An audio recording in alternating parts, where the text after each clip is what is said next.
Welcome to Chok Muay Chats episode 19. I'm Joe Comerford, content creator, commentator, ex-pro fighter, and general Muay Thai nerd. If you like this episode, make sure you like, subscribe, and share amongst your friends. I'm here with a new guest, Eleanor Fellows. Hello. Welcome to the podcast. Thank you. Thanks for having me. So, if you could describe yourself in 3 sentences to the viewers at home, how would you describe yourself? Oh, okay. Bubbly,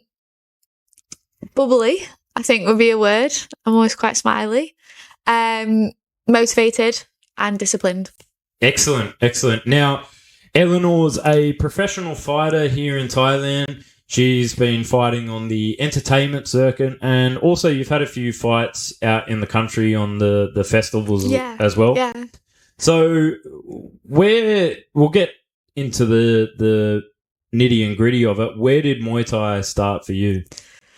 Okay, so it's actually quite a funny story. It was kind of my ex-boyfriend that got me into Muay Thai. He didn't do it. It was his brother. Actually. For me, I was just partying in COVID. I think a lot of us were doing that. Still strength training, but I really had to get my fitness up. Like, I've always been so physically fit. I used to be able to do 5K in under 20 minutes, no problem. And then all of a sudden, I just couldn't even run like down the road. And I was like, oh no, this is not good. So for me, it was just getting my fitness up, whacking pads on a Saturday morning. Well, trying to. And from there, it just snowballed. Yeah, pretty much. So it was another COVID story. I mean, Alfie was that's why you said you and Alfie were quite similar in my friend, origin story of Muay Thai. Well, my friend actually messaged me because I had a lot of fights and I took quite a few wins, and then he was like, have you seen this Alfie Pierce? You like him. He's storming through his opponents and you're a bit like that. So I did kind of stalk Alfie a bit when I realised our stories are quite similar. Yeah, there you go. I mean, that's like kind of a 6 degrees of separation rule there. And what was the decision to fight? Why did you decide to take on fighting? Because, I mean, not everybody who gets into Muay Thai makes that jump into the ring. What was the initial sort of catalyst for you to decide to jump in the ring? No one's ever asked me this before, so I'm going to have to have a good think. Probably my coaches. Like, my coaches back home are unbelievable. Like, they literally make me feel like I could take on the world. Like, literally, if they told me to jump off a cliff, I would jump off that cliff without questioning what they were saying. But we always joke that fighters, you've got to have a screw loose. I mean, to get in the ring with no protection on and just hit each other bare shin with elbows and everything, you've got to have something a little bit wrong. And I think I've just got a little bit of a screw loose, maybe. I think that's probably where it came from. I've always had a bit of an angry side. I've always had a short temper. And for me, this controlled aggression was just perfect. So I think that's probably it, just a bit of a screw loose. That's why I want to fight. And how many fights did you have in England before you made the move over to Thailand? I had a couple of amateur. I think 7. 6 or 7. I can't quite say because I think 6 or 7. I've had 12 pro fights altogether now, but I think 6 or 7 in the UK. Okay, so you've had about 23, 24 fights now? 12. Oh, 12. All of okay. I think professional fights, 12. Okay. I think I had 2 amateur. Okay, all right. Yeah, okay. No, definitely. I wish.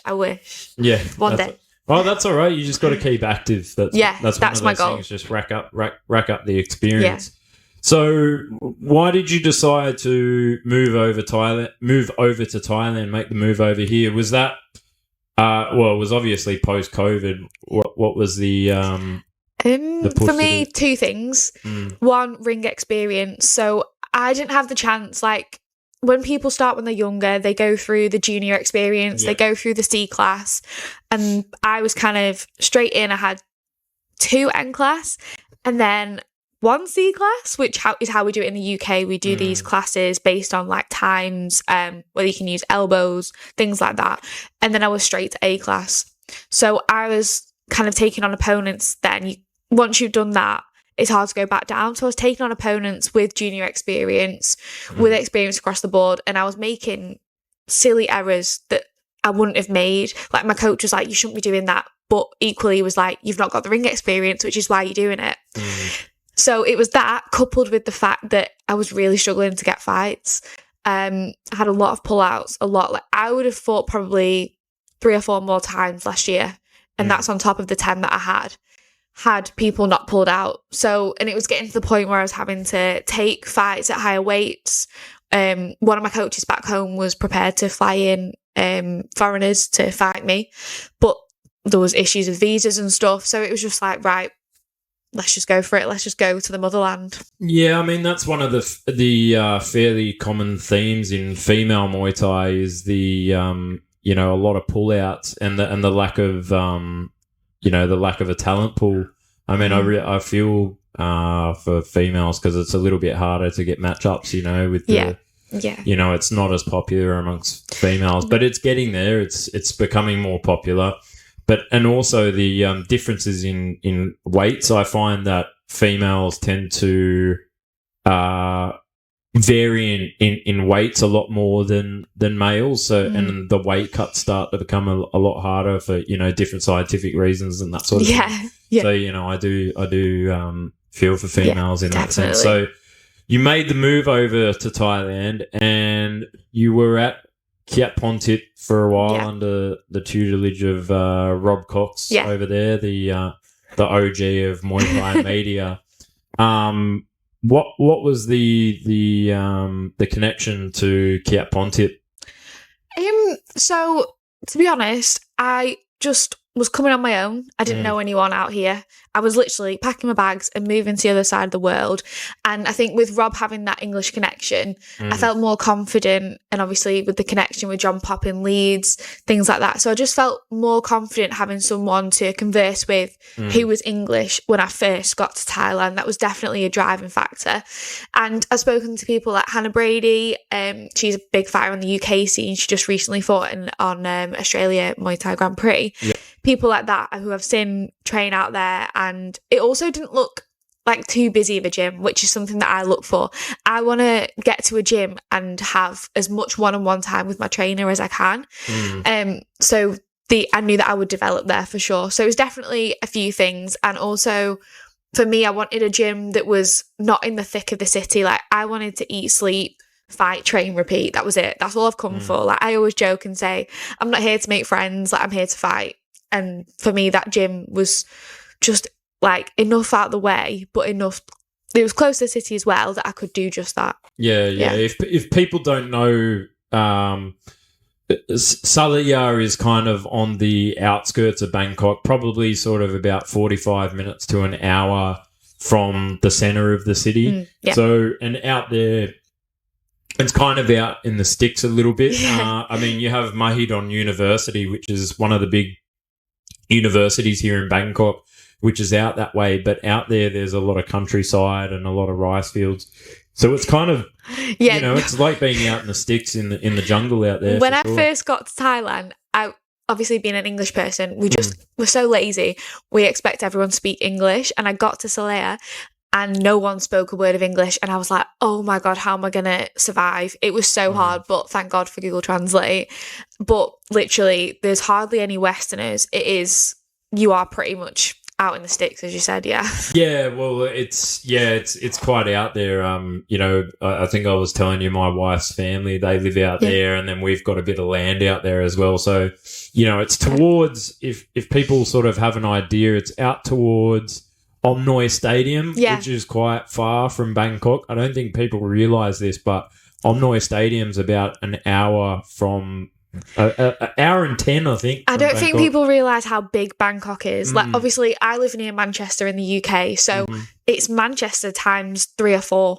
It's huge. Like, getting somewhere in Bangkok, it might say an hour on Grab. Add 20 minutes to that because you're stuck in traffic. I did not realise, if you are thinking of coming to Bangkok to train, just take that into consideration. It is huge. That's right. I think that's a very good point you make is, if you're going to come to train in Bangkok and you want to get to the other side of the city, make sure you leave half an hour earlier than the time that it says on Google Maps, because you've got to account for the ridiculous traffic that's here. Oh, it's unbelievable. I've never seen anything like it. When my mum visited, she was literally like, what is going on? It is crazy. But yeah, like you were saying, it is quite far out. So just coming back to, your journey in Muay Thai, you fought for Kiat Pontip. You had a couple of fights at Fairtex Fight under them. Yeah. And that's how we met, we met through Fairtex Fight. I've commentated on a couple of your fights. Yeah, you called me the Terminator. Yeah, the Terminator. I don't think I'll ever forget that. It's a good description of your style. You remind me a lot of an old teammate of mine, Yolanda Schmidt, who was a South African girl who she was probably maybe about a generation and a half before you in female Muay Thai. She fought on Muay Thai Angels, which was a female promotion. They did an 8-woman tournament probably about, we're talking about 7-8 years ago. Oh, that's way before mine. Yeah. And she, very similar style, what I would call like Muay Buak or Muay Cow as well. Very walk forward, putting pressure on your opponents, muscling them down and just wearing them down with knees, elbows, sort of, what we call fighter style. So fighter style, that. Just fighter pushing constant, relentless pressure. Yeah. And, just really bullying your opponents, it's a really good strategy to take up against Thai girls because Thai girls, in my opinion, are really technical, very, very technical fighters, very good at kicking, very good at playing the long game, but not so physically strong inside the clinch. You get some who are, but sort of the rule of thumb is they tend to be a little bit weaker around the body and not as strong in the clinch. So if you're listening and you're a female fighter from the West, just clinch. Yeah, it works. Yeah, that's right. Right. Yeah, they definitely are good kickers. Is that a style that you think you developed over here, or is that a style that you bought from back home and worked on it a bit more? Definitely from back home. My coach back home, Tommy Johnson, is an unbelievable clincher. Like, people all across the UK come to the gym to clinch him. I've never seen anyone out clinch him. He is phenomenal. So I definitely have that style from him. And I know that I'm strong I'm upper body strong. Everyone can see it. I've got no leg muscle, but I'm all shoulders. So that's definitely come from that. Don't get me wrong, I have fought, I think people forget because I've not done it in Thailand, I have fought fights on the back foot. I have fought before, but I've just not done it in a long time. So that's a bit of a problem for me. But I can do it. I can do the kicks. I can do the long game. But for me, for now, if I'm winning, doing what I'm doing, then why change what works? That's right. I mean, like, a lot of people will say, you should be able to do everything. You should be able to play every style of game. Whilst that's true, my opinion, you need to have fundamentals in every sort of style. You at least need to have a good base in boxing, a good base in kicking, so that if the game plan that you have doesn't work, you can rely on another methodology 100%. Within the fight. But and a lot of Thai trainers will say this is, you should work on what you're good at. And, there are gyms that are dedicated to whole styles. You look at FA Group clinch. Back in the, 2010s was dedicated purely to just clinching. You've got, Kiao Samrit, Anuwat Kiao Samrit was a big puncher, and they had a few big punches from that gym back in the day as well. So, why not work towards your strengths? I mean, going back to what you said about Kiat Pontip as well, they're quite a big boxing clinching gym as well. I remember being, I was training at Pineapple MMA for some time, and Palong Pol Petchindi is one of the coaches there, and he was asking what gym I was going to in Thailand, and I said Kiat Pontip, and he said, oh, boxing, clinch. So they had obviously that kind of, my style did develop there. And I also think the sign of a good coach is someone that plays to your strengths, maybe perfects the fundamentals, like you said, but they don't change your style. And when I was there, my coach, Liam, he did recognise that was my style and also like push for it as well. So I get what you mean is that sometimes when you are at a gym with that style, your style will develop in that way. You know, that's a really good point that you make about coaches is, you know, sometimes often when fighters will change gyms back in the West, the trainer of that gym will try and change their style of the gym. But, you know, you're right. It's about the trainer adjusting and perfecting the style. 100%. I've seen it 100 times in Australia where, you know, a fighter will be a really strong kicker and then something, you know, some fallout, some political fallout will happen, you know, with the trainer. So he jumps to a new gym where maybe his girlfriend or something is fighting out of there. And then it might be a more kickboxing style gym. So they'll try and change up the hands, but it doesn't work for him. And then, you know, that's where his career starts to fail. And so, you know, you're 100% right where a good coach will perfect your style. And, you know, a lot of people don't realize, but it's a lot about your physiology and your actual build in your body. So, you know, like taller fighters in a weight category tend to be better at range. Yeah, better range. At range and better knees. Yeah. Because they can drag the head down and knee.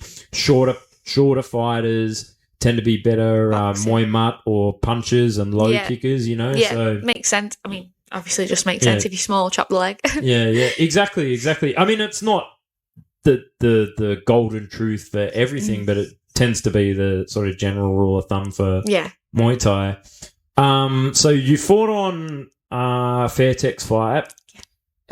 What was the experience like that walking into Lumpini Stadium? Because it's only been a recent development that females have been allowed to fight at Lumpini Stadium and within the last sort of 2-3 years. What was that experience like? Obviously, I'm so new to the Muay Thai scene. So for me, I think maybe if you ask someone who'd been in the sport for longer, it would probably, I'm just going to be honest, mean a lot more to them. But at the time, I didn't think much of it. But I had a friend from the UK training out in Bangkok and I went to see her. And she was like, I can't believe what you've done. She's like, this is amazing. She was like, women couldn't even touch the ring 2 years ago. She was like, and you just fought there. And after hearing that, I thought, oh my God, like what I've done is actually quite surreal.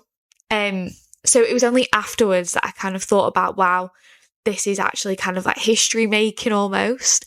There's still a long way to go for women, 100%. Like, for example, at Raja, you can only fight there if you fight on RWS. Yep. That's just the way it is. But boys can fight any night of the week. Unfortunately, just the way it is. But for me, I will say it probably didn't mean as much as it will do to some women. But I'm just proud to be a part of it and a part of how the game is changing. Yeah, 100%. Yeah, I mean, it's changed massively from the, you know, the first time I stepped foot in a ring in 2011, 2012. We're talking a long time ago now.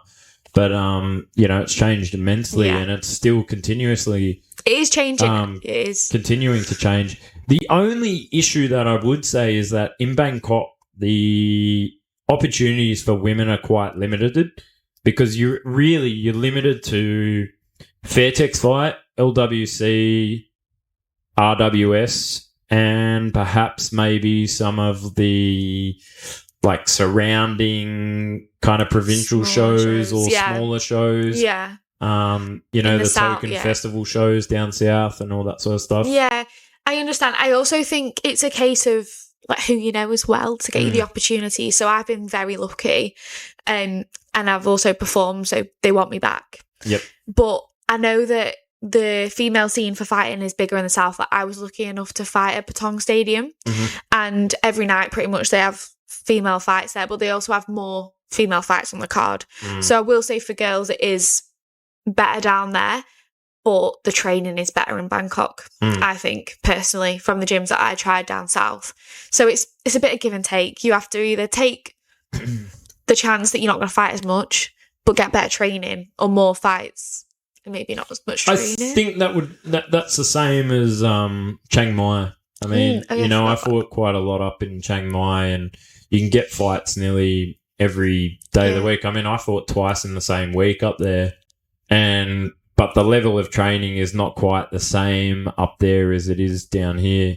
I mean, I've not been to Chiang Mai. I really want to go. Like, it was on my list. I was like, I'm going to go to this gym this month. But once you're at a gym and you enjoy it, you don't really want to move. Like, you want to stay, prove yourself, and then they'll get you fights. Yeah. It's the way it works. But yeah, Chiang Mai is another one where girls fight a lot. 100%. And so you fought at Fairtex Fight, which is 3-round format. Yes. And I remember, I think it was before Songkran, you fought on a festival, correct? Yes. 5 rounds, but it didn't go 5 rounds. Can you walk us through that fight? I can. So I couldn't get a fight on Fairtex because there was not Fairtex fault at all. They just had to push a load of fights back because of the tournament. And I was desperate to not have another month off. Like, I was like, get me a fight, please, this month. So I had my fight in Patong. And then literally 10 days later, I had to fight on this festival. I never want to judge a book by its cover or anything. So everyone was like, oh, you're going to walk through this girl, blah, blah, you're going to KO her. And I was like, no, in my head, I was like, I think I've seen a fight before because I did fight on another festival at Christmas in Bangkok. And I was like, I swear it's the same girl. And she was strong. She was technical, like you say. Thai girls are technical and strong. So I got in the ring. My first round was shocking. But I tried to be survive. Like, those 3-round fights at Fairtex, you're in, you're going from the get-go. There's no feeling each other out. There's none of that. I tried to go for that kind of more chilled approach, but it's just not my style. Then in round 3, I thought, right, come on, Eleanor, grit your teeth, just step it up. And I wanted to do 2 things in that fight. Low kick and a long knee. I got my low kicks in the beginning, and then I KO'd her with a long knee. Just sunk it in, and I felt it. And it's something that I've been drilling. So, like you say, might not be as conditioned there, maybe, but it didn't go all the way. But the experience for me, so I've done that twice now, fighting on the festival fights. I love it. It's so much fun. Like, honestly, it's so loud and crazy, and there's people with babies and animals, and it's so crazy. But it just takes that pressure away. You can't describe it. I think that's one of the big things about fighting in Thailand as well is, you don't have as much outside pressure as you would back in the West. Yeah. I mean, there's sort of like this thing in the West about over romanticizing fighting where you've got to have this big lead up, like I actually hate the term fight camp because in Muay Thai, don't say as I say, do as I say, not as I do. But, you should be training consistently and be able to take a fight on 2 weeks' notice. You shouldn't need 6 weeks to a month to fight in Muay Thai. I don't think so. And, that's one of those things that when I was fighting was, like guys would want to take a fight. And I took fights on short notice all the time because our gym was very Thai style. But, you'd have guys, 6-week camp, blah, blah, blah. Yeah. And you'd end up putting all this unnecessary pressure on yourself because, one, in the West, you've got to have a job or you're studying at uni. You're doing all this extracurricular stuff as well outside of that, plus your social life because most of us fight in our 20s. Yeah. When you come here, you live, breathe, eat, sleep Muay Thai. It's just Muay Thai and it takes all that pressure off. And most of the people in the stadium or out in the country, you don't know. So, yeah, like you say, and obviously at home it's about tickets and promoting the fight, which is good because that's how Muay Thai is going to get eventually some financial recognition, but it's not good for fighters, well, for me. And like you say, I took a lot of my first fights on 2 weeks' notice, a week's notice, a few days' notice, and for me that's the best way, 100%. Because otherwise it's a mental game as well. It becomes a diet camp, a mind camp. It's not a fight camp anymore. It's not. You don't need that. And I agree. I can't even put it into words because I just completely agree. Yeah, I think that's one of the things about fighting in the West is you're trying to balance life with your passion. Yeah. You know, it doesn't become a job anymore. It's just sort of this fighting becomes this secondary thing because you've got to, you know, balance your family. You got to balance life itself, work or study. Yeah. You know, I think fighting in the West is not easy. But like, not everyone can come to Thailand. No, that's it. It's a really difficult. Like, I'm so lucky that my family support me the way they do. Otherwise, I would not be here. But when I was working full time, doing PTs on the side and training 3 to 4 hours a day, I was a broken woman. It's near enough impossible. If you really, really, really, really want to train it and fight at high level, something has to give. And that's just the way it is, unfortunately. And usually that comes at a financial disadvantage. Well, yeah, I mean, that's one of the realities. But I mean, you know, we're working hard now to push the scene in the right direction and get all the financial sponsorship. I mean, now there are promotions like the WLF, the World League of Fighters, who got the recognition of the Middle Eastern funding, and you know, One Championship are doing a great job of getting funding from different sources. RWS have got a great connection with the Japanese. Yeah, he's getting there 100%. I can even see it in since being in Thailand, I've seen it progress. Just like One Championship, like you say, everyone loves it. It's huge out here. I mean, we're getting there. We've got a long way to go. I think the next step is to break into the North American market, but we'll get there eventually, where people don't have to rely on sponsorships anymore, or working online, or, you know, having to find a job. The only thing I would say is I wish the visas were easier for fighters. Yeah, I mean, they did release something to say that they were looking at it, but I don't know if it's going to come into force anytime soon. No, it'll be pretty much a 3-month visa. Yeah. It won't be a long-term thing. It's just the nature of the state here. But I do understand.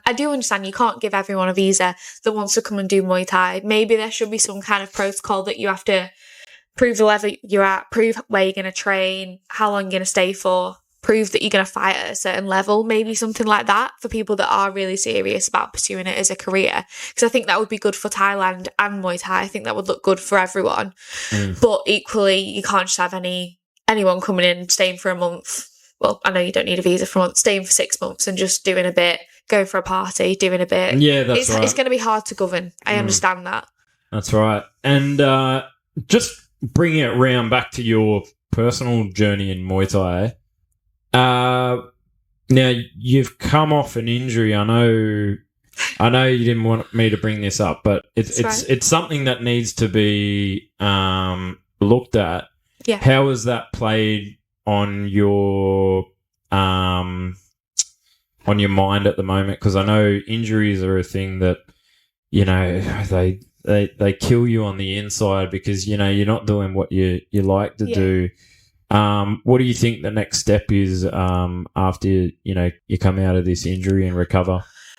So I mean, it is mentally hard because I am such an active person. Like I train for hours and hours a day, and then I've gone to doing the bare minimum, and I am losing my sanity. Like I think, like when we met, I was like, this is the first time I've had human interaction in 2 days, because if you're not in the Muay Thai gym, you're not seeing anyone because everyone else is like resting in between sessions to go back to training, but you're not training. But yeah, so I'm on the road to recovery. I actually managed to do a little bit of S&C on my lower body this morning, so I'm absolutely ecstatic. But yeah, I do not deal with having any injury well, which is why I'm in this mess in the first place, because if I'd have listened to my body 2 weeks ago when I was on holiday, instead of smashing strength and conditioning circuits to prove how strong I was and that I didn't need a rest, I would not be in this position. So yeah, mentally it's hard, but my mum has been amazing, and she's just like, channel your energy into other things. So I'm trying to put as much as I can into other things, like learning something new online, like you say, online courses. I'm trying to do as much as I can just to keep my sanity. And also, like you say, when you're in Thailand, you're living and breathing Muay Thai. So I'm watching as many shows as I can. Like this weekend, I'm going to go to Omnoy. I'm going to Fairtex. I'm going to try and just still live and breathe it, because you can learn from watching. You're not going absolutely crazy, but I actually messaged one person who I respect a lot in the sport, Liam. He's obviously had a massive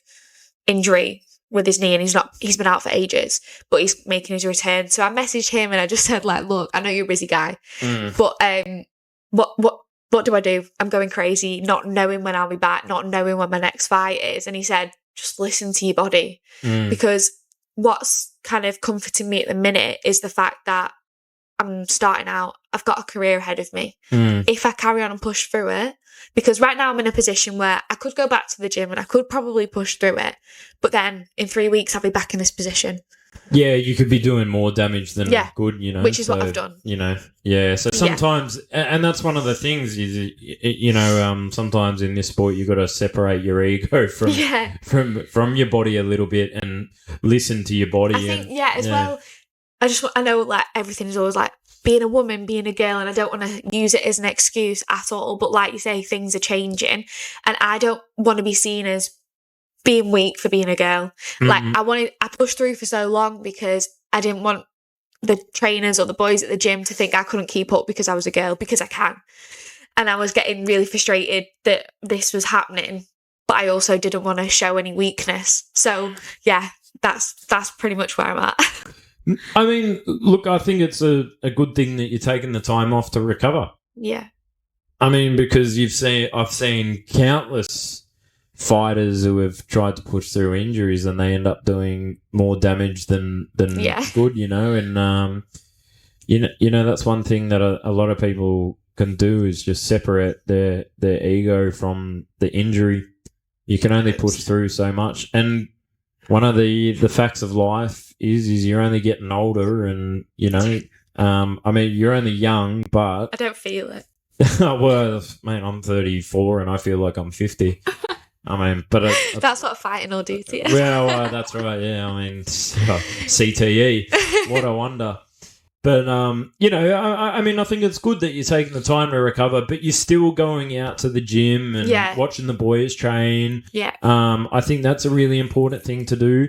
I think another thing that is important is that you're around Muay Thai. You're being seen at Muay Thai shows. Get in the corner, help in the corner, that sort of stuff. There's plenty of things to do, like commentary, doing media stuff. Yeah, look, there is lots to do. And like, I've been really, really working on my S&C from what I can. Like, I'm still trying to lift weights, do my upper body.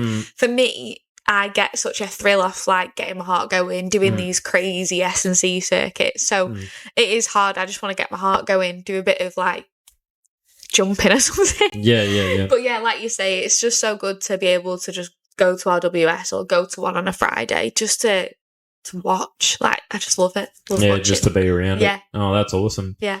And then I suppose the next step after that will be to get back on Fairtex Fight, or that is going to be where I'll fight next. I've been told. Yeah. I'm just desperate to get back. I mean, I could get in the ring tomorrow and fight, no problem. I know I'd be fine, and I could kick and I could do everything. But for me, it's the training that would be I can't kick 10, 20 times a day at the minute. Yeah. So it's just one of them. But Fairtex, it's my favourite promotion I've fought on in Thailand. It's like one of the only ones I've fought on, but I love fighting there. It's kind of like a bit of a home show now. Now, if people don't know, you're now over at Sor Dechapan. So a lot of people know that this gym has been making waves in the Muay Thai scene. I mean, it was already a well-established gym. It won Gym of the Year, I think about 3 years ago, but last year won Gym of the Year again. And since, JP's been over there, it's been getting a lot of exposure because of the Nico Carrillo connection and, Xavi Gonzalez and a lot of the foreigners, Jao Suiyai, who's been on one championship. What was the initial draw of coming to Sor Dechapan? So initially, obviously I saw it on Instagram when I was looking for gyms, I follow loads of gyms. And initially I thought, I'm not going to go there. It looks really busy. And I also thought, I'm never going to be good enough to be taken seriously there. But obviously, Alfie's been on the podcast. it was actually just chatting to Alfie about his experience and how much he loves it there, and the location for me. I wanted to be closer to the city, just for potential work opportunities, media opportunities, like going to watch Muay Thai. Even if I wanted to watch on a Friday at one championship, it was also, I'd have to miss training and then set off like 3 hours before. So for me, it was obviously Alfie's experience, how much they respect him as a fighter, and also because he was even though he's a foreigner. And just the fact that they have so many Thais that are actually around my weight or similar in the 50s, so I can train with them and have more training partners, and there's loads of different styles, like Davy, obviously a boxer. But then you've also got, I can't think off the top of my head, but you've got the Thais that are all just crazy good technically in every single way. Yeah, I mean, you've got Jalsuya. I mean, he's over at one, but he's a Fimmer fighter through and through. Yeah, so you've got like all that different styles and more sparring partners at my weight. I think that was the main driving factor. But I mean, I feel like I was there for 2 weeks and then I'm off again. Yeah. But I mean, look, that's one of the realities of the sport is you're going to get injuries, and you've just got to take the right recovery time and make sure, obviously look after your mental health as well, but it's good to hear, you're keeping busy and all that sort of stuff and doing the right stuff to make sure that you're keeping sane because, I'm trying. Today was a bad day this morning, and then when you said let's do a podcast, I was like, yes, I needed that. So thanks for that. But that's all right. That's all. I'm here to help fighters. Honestly, especially with the time difference as well, like when you just want to like ring your mum or your dad and you're having a bad day and they're still asleep and it's like 3. I mean, there has been times when you ring your mum and it's like 4 a.m. I'm like, Mum, I need you, but I couldn't today. So yeah, I'm just so grateful to have some human interaction. I think that's an interesting thing you say that, because I think a lot of people don't realise that is when you live in a foreign country, everybody's experience is a bit different, but that's one of the things, the realities is you end up leaving your family behind. And I mean, if you've got a good relationship with your family, like I'm very close with my parents, and I call they probably get a bit annoyed at me because I call them 2-3 times a week. A day, I call them like 2-3 times. Oh, okay. Well, I'm a bit too busy to call them every single day, but and they're busy like me. They keep busy in their retirement, but that's one of those realities is the loneliness. The loneliness can really affect you, and especially, I mean, if you're living on your own, which I imagine you're living in a condo on your own. And it can get lonely. How do you deal with that? Well, obviously, usually is like the first thing I'm doing when I get out of bed is going to the gym for like 3 hours. Maybe not training for 3 hours, but I'm interacting. I'm talking to people. Go home, rest, and then back at the gym for 4 hours. So it's fine. You don't think about it. You're having conversations and you're training. But when I've had this time off, I mean, it's only been a week. It's been a week, and I do feel quite lonely. It's a little bit sad actually now I say it out loud, but sometimes like I'm like, oh, I better ring my mum because I've only ordered a coffee today and that's the most conversation I've had. But I just keep telling myself it's short term, it's not long term, and it'll be fine. It'll be fine. I think obviously just keeping relations up at home, FaceTiming my friends, ringing my mum, like you say, is just the best way to kind of get through these lows. Like fighting comes with the highest of highs but the lowest of lows, and it is a lonely sport. Like I am on my own, but my friends back home are so supportive, and if I message them and say, oh, I feel a bit lonely, then they're just on the other end of the phone. It's not the end of the world. Yeah, well, yeah, I mean, that's it is a lonely sport, but it also is, and I don't think people realise this as well, it's a team sport. It takes a team behind you to push you into the ring. I have the best team, I will say that. But obviously at home, the best support network, honestly, unbelievable the support I've got from home. And that is another thing that keeps me going, genuinely. Now, you've got a couple of sponsorship deals, correct? So you're sponsored by MTM? Yeah. Sort of like a partial sponsorship. Yeah. Do you think you'd be able to give advice to fighters who are in Thailand, who are looking to fight here in Thailand, who are looking to get sponsorships? What sort of advice would you give to fighters to try and garner attention and get sponsorships? For me, I'm not the biggest media and content creator. I try my best, but I'm just, all in all, I'm not actually that good at it. I try, and then I look at other people and I'm like, oh, their content is so good. How do they have time? I've realised I just don't have the time to do it. Like, it is almost impossible when you're training as much as I do. So I can only speak from my experience. Put in the work, put in the hours of training, put in the work in the ring, do what no one else is doing. It's not about, sometimes it's not about media. And it is, but for me, it was just the fact that I was working my ass off and I got recognised for that. It's not about what I was putting out there. Yeah, I try my best for the people that I work with and the brands that I work with. I really try my best, especially the corporate businesses. I really try and push them on LinkedIn. Sometimes I'll spend 2 hours on a LinkedIn post because I just believe in what they're doing, how much they believe in me. But I only got that through working hard. So for me, it's just the advice I would give to somebody that wants a sponsor is put the work in. They're not going to give you something on a silver plate, unfortunately. That's right. Hard work trumps talent. Yeah. Yep. I believe that. And that's what my dad taught me, and that's how I live my life. Yeah. Oh, that's great. That's great to hear, because a lot of people will be like, oh, use this content strategy. I mean, there is a place for that. But, yeah, there is 100%. And it's the way the world's going. Don't get me wrong. I try and put an Instagram story up a day, but I'm not trying to get out 3 reels a day because I don't have time. I'm a full-time fighter. I've not got time for that. Yeah, I mean, I work full-time and then I do this stuff as a hobby. I don't know how people do it. I don't know how they do it. I really don't. It's not easy. Put my hat off to you. It's not easy. Thank you for coming onto the podcast. Thanks for having me. And sharing your story. Where can people find you on social media? Yeah, so Instagram is Eleanor Fellows X. TikTok is just Eleanor Fellows. That's pretty much all I use, to be fair. I try and be as active as I can, but like I say, I am a full-time fighter. That's right. If you want to check out Eleanor, make sure that you follow her on Instagram. Go and check out some of her fights when she was on at Fairtex Fight. They'll be up there on YouTube. I'm pretty sure that they've got some of the shorter fights up there. I will say just go straight to like the last round in all my fights because round 1 is never a good round for me. That's all right. It takes a bit to warm up, just like the podcast. So, yeah, definitely go check her out. Obviously, go and check out the gym, Sor Dechapan. They're doing some amazing things. A little bit biased in the plug there.